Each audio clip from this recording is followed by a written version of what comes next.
আছি, তো আবার আসলাম আপনাদের মাঝে আরেকটি ভিডিও নিয়ে। তো এই ভিডিওতে আমি কথা বলবো হইলো ঘাস নিয়ে। হ্যাঁ, ঘাস নিয়ে কথা বলবো।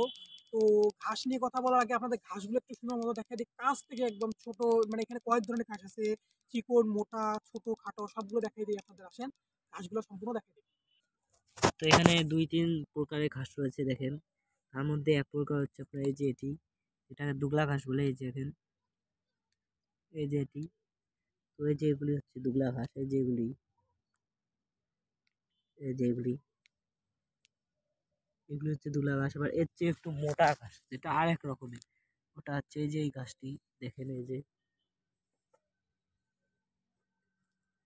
যে এগুলি। এর চেয়ে আবার একটু মোটা গাছ হচ্ছে এই যে এটি।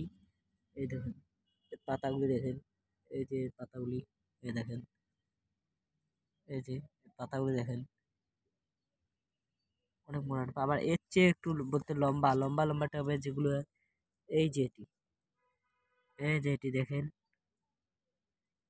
এই যে এটি।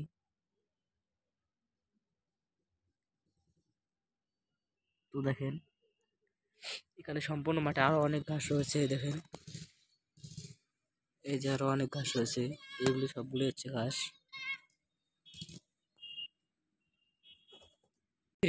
তো দেখলেনই ঘাসগুলো আপনারা।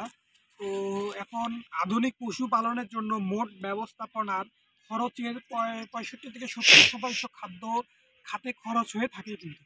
তাই পশুপালনের সর্বক্ষেত্রেই লাভ লোকসান নির্ভর করে সাশ্রয়ী মূল্যের খাদ্য সরবরাহের উপর।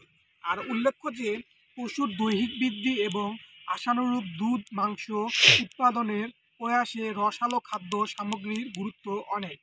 বছরব্যাপী এ ফডার খাদ্য সামগ্রী, বিশেষ ধরনের কাঁচা ঘাস সব ঋতুতে সব পরিমাণে উৎপাদন করা সম্ভব হয় না।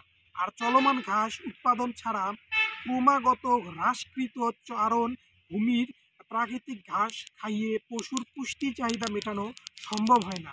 এসব কারণে অধিক ফলনশীল দেশি বিদেশি উন্নত ঘাস চাষের প্রচলন কিন্তু এখন শুরু হয়ে গেছে। এমত অবস্থায় ঘাস উৎপাদন সংশ্লিষ্ট বিষয়াদির উপর যথাযথ প্রযুক্তি প্রয়োগের প্রয়াসে ঘাস উৎপাদন শীর্ষক পর্বে আলোকপাত আলোকপাত হয়।